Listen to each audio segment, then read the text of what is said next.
Kun akkasittiin daantelii dha'uudhaa jira. Kotta na gargaaraa jiru. Daantelii dha'uu na gargaaraa kottati. Daboonaa ba'a.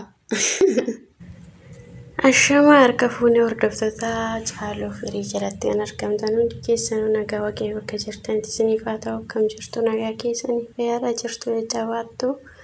Anis nagaa kootii akkam jirtu sin nagaa keessanii kan nagaa taatan immoo abdiin qaba. Akkamii fayyaa keessanii jirtu jiru. Walitti deebinee jirra viidiyoo haaraadhaani. Har'a waan bareedu tokkoon qabadhee isinii dhufe ogummaa harka. Jettee kan kophaa nyaatte natti immoo kolfinaa. San jedhu kan annaa jirtu miti isin ofii akkamii wajjin jiruuf jireenyi qorri kun akkamsanitti jira jiru. Qorri baay'ee hammaatiin qorra baay'ee tokko. Baay'ee qorra biyyuma keenya isa gisee gannaa tokko fakkaata. Qorri biyya kanaa garuu addadha. Annaa kana isiniin jedha har'ammoo maaliin qabadhee dhufee maal qabattee dhufte Caaluun jechuun keessanii oolu. Daantelii dha'uu jechuudha. Dha'ee xumureera garuu sinumatti argisiisuuf jedhee yaada callisee viidiyoo waraabee. Daantelii duraan hin beeku dhugaa dubbachuudhaaf yeroon biyya jiruun daantelii hodhaanan hodha garuu daantelii dha'uu hin danda'u jechuudha. Garuu nama harkatti ilaalina nama garuu hin barre jechuudha yeroo sanitti hin dhoofnes hin beekus jechuudha. Garuu immoo asitti walumaan taa'u akkasumatti callisee maaliifan kirrii bitadhee mokkoruu jedhee ijoollee birattis nan arga ijoollee yeroodhaani asuma immoo hiriyyaan kos jirti mana kana keessa hin dhoofti ishiin hin beekti. Ishee harkatti ilaalee nanawa yeroo baay'ee hin dhoofti. Achi booddee anis maaf hin mokkoruu jedheeni kirrii bitadheetti gadi taa'e jechuudha. Kunoo calqaba yeroon calqabu akka kanatti jafee hin bare jechuudha. Wanti hin baramne hin jiru dhugaa dubbachuudhaaf waan kutannoo qabaanna wanni hundumtuu hin barama. Yeroo duraa sanatti kolfaa turte jechuudha goddanyaa kiyyaallee na birateesse. Anis ofitti kolfaan ture fumaa kiyyaa isan dha'eedha ilaalee natti baay'ee yaani kan ishiin bareedaa kan koommoo bakka jira miti. Yeroo baran immoo waan hundumaa caccabsanii baru malee haruma kaanii har'an bara waan ta'eef itti firannati isaa qabaatanii qotannoodhaan hojjechuu barbaachisa jechuudha wanti hojjetan tokko. Amma sirriitti baree jira dhugaa dubbachuudhaaf nataan barbaade hundumaa ijoolleerraa hin ilaala garuu an ofii kiyyaa diizaayinii uume wanti hin jiru ijoolleerraa ilaala yuutuubarraa jechuudha. Haa ta'uyyuu malee dhaasaa sirriitti bareera jechuudha amma. Diizaayinii garuu namarraa ilaala dhaasaa garuu aansiniin jedha. Warri hin beeknellee dhaayii hin barreettanii biran taa'inaa daanteliin baay'ee salphaadha. Yeroo akkasitti ilaalan tarii waan akka kooyyoo taata isinitti cima fakkaata natti baay'ee waan cimu natti fakkaachaa ture ana garuu hin cimu jechuudha. Daantelii dha'uun baay'ee salphaadha itti baranii jennaan akkasitti gaafa jaalala waan hundumtuu ijaan nama sodaachisa malee harkaan qabannaa wanti cimu hin jiru isiniin jedha. Anamma nataa baay'ee baaseera dhugaa dubbachuudhaaf shammoo jaan baase kan masoobiitiyyuu jechuudha. Namaaf hin hundi kiyyaa miti garuu ammallee dha'an jira jechuudha. Isinillee yeroo daantolota kana dhugaa dubbachuudhaaf yeroo gabaabduu keessattidha kanan barellee yeroo gabaabduu kana keessatti immoo daantelii hedduudha hin jira. Duraan tiiktookidha, feesbuukidha, yuutuubidha mandara kana keessan deemaa oola. Yeroo boqonnaa koo sa'aatii tokko siyaa ta'u sa'aatii lama siyaa ta'u daqiiqaa 30 siyaa ta'u walumaa gadi sooran oola malee yaani bilbilumarra walii gadi kaadha malee waa mokkoreen beeku jechuudha. Amma maaliif mokkoree of dirqamsiisee achumaan laalee bare jechuudha. Yuutuubarraa laalee kan hin barellee akkasuma immoo hiriyyaan ta'ellee natti himti karaa keessaa bakka na rakkisetti yaa galatoomtu seenaa wiilii. Asumaanus galateeffachuun barbaadanaaf jiraadhu siin jedha. Isheetu isa caala jechuudha. Isa yuutuubarraa laalu caala isa ishiin afaan natti himtutu naa gala yeroo baay'ee daantelii nama keessatti. Dura yuutuubarraa callisee dhuma laalee akkaatamatti itti fuudhanillee nama rakkisa yeroo calqabaatii fi yuutuubarraa nan laala garuu akkasidha jedhee kanan dha'ee akka sana miti jechuudha. Yeroon isheetti argisiisu immoo ishiin akkas jettee natti himaa turte isiniin jedha. Innaa kanaafiyyuu isinillee YouTube irraa laalati irraa baradhaa isin fayyada biyyallee yeroo galtanii maatii keessaniif dha'uu dandeessu ofii keessaniif mana keessaniif dha'uu dandeessu daantilii waan hedduudhaaf kan nama fayyadu biyya keenya keessatti. Kanaafiyyuu dhaadhaan isiniin jedha obboloota kooyii asumaan immoo tokko isin affeereera isiniifan kenna tokko kana keessa kan barbaadda filadhaati naa bilbila. Innaa kana isiniin jedha ishii kana kun daabboodhaaf hin naadhi qursi bunaatirra buufachuuf hin naadhi daabbotu hin taane qursi bunaatirra buufadha jedhee naadhi isiniin jedha. Ishiin kunillee kan qursi bunaati xixiqqoodha jechuudha xixiqqoo kana beekadhuma karaatti dhiisee kutaa ture. Innaa akkasuma kan tiris immoo dhaadhii qabaa kan soofas dhaadhii qabaa hunduma isaa wanti na biraa dhabame hin jiru jechuudha yoo barbaadan kottaa horadhaa isiniin jedha ka.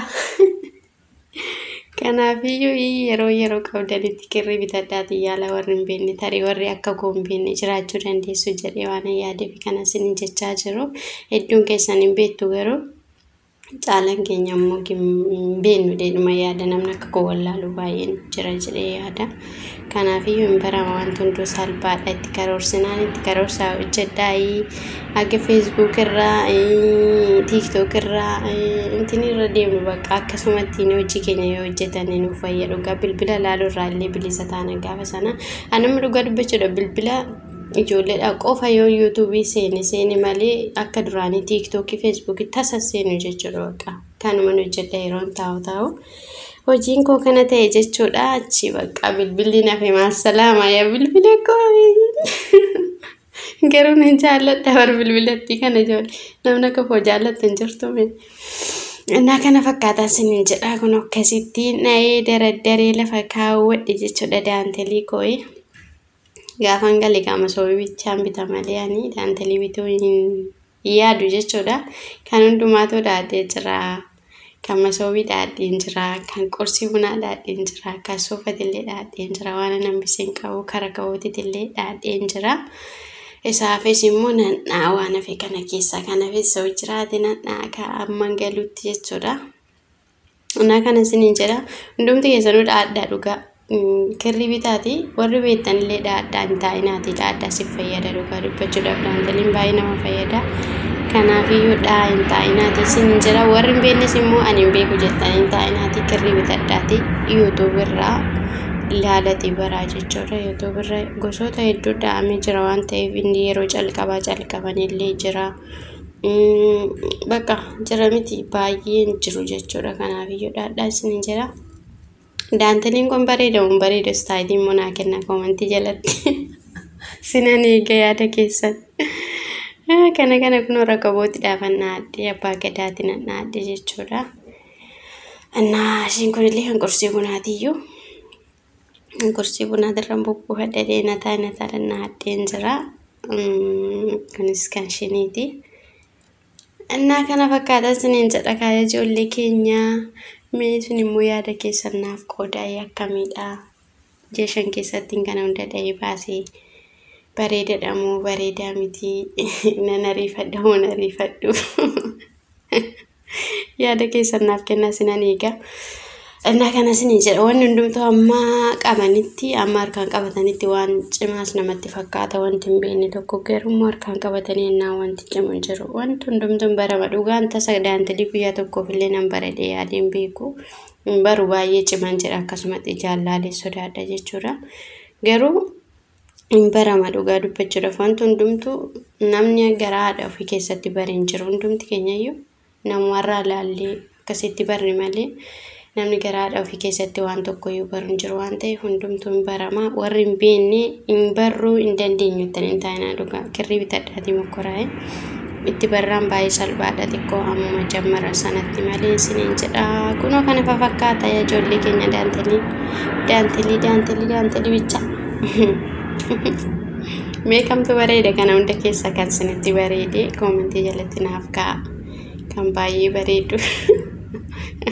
Hundum babbareeda garuu isin immoo kan jaallattan koomentii jalatti naaf ka'a isiniin jedha kuni kan tiriiti jechuudha. kan tirii baay'ee noomni ammaa fi kan kursii bunaatirra buufadhu xixiqqoo dhayidhee lafa kaa'een jira malee akkasuma kan masoobitillee baay'ee babbaafadheen jira. Innaa kana isiniin jedha obboloota kooyii isin immoo yaada keessan naaf qoodaa isinan eegan isiniin jedha. Kana fakkaata gaafano kanatti kana isa karanaa kana jechuudha yeroo calqabaatiin hin babbareedu inni shafshaafadha baay'ees jabaataa miti irratti hin bare jechuudha kan yeroo calqabaadhaanidha sabichaa kanafa. Innaa garuu hin badu jechuudha kan calqabaas kan ta'e kan maas ta'e daanteliin hin fayyada mana keessatti waan baay'eedhaaf nama fayyaduu danda'a. Kanaaf ani san irratti barellee hin ganninaan ol kaa'e jechuudha baay'ee jabaataa ta'uu baatiyyuu mastaawashaa kiyyaatiin ol kaa'adha ittiin yaadadha akkaataan itti bare kanaafiyyuu. Kanas hin jedhaa isinillee jabaadha tikirrii bitadhaa dhaayii kunoo amma immoo kana calqabeen jira kana addisiin calqabe jechuudha. YouTube irraan laalee calqabe diizaayinii isaa fi ni miti. Dhaan jira gaafan xumurumoo isas fedhee isinitti argisiisa. Ammallee baay'ee dha'uuf yaadeen jiraayyuu. Yeroo tokko numa gaafan xumuru isas isinitti argisiisa yaada. Ana baay'ee isin jaalladha baay'ee isin kabajaa nagaan naaf tura obboloota koo.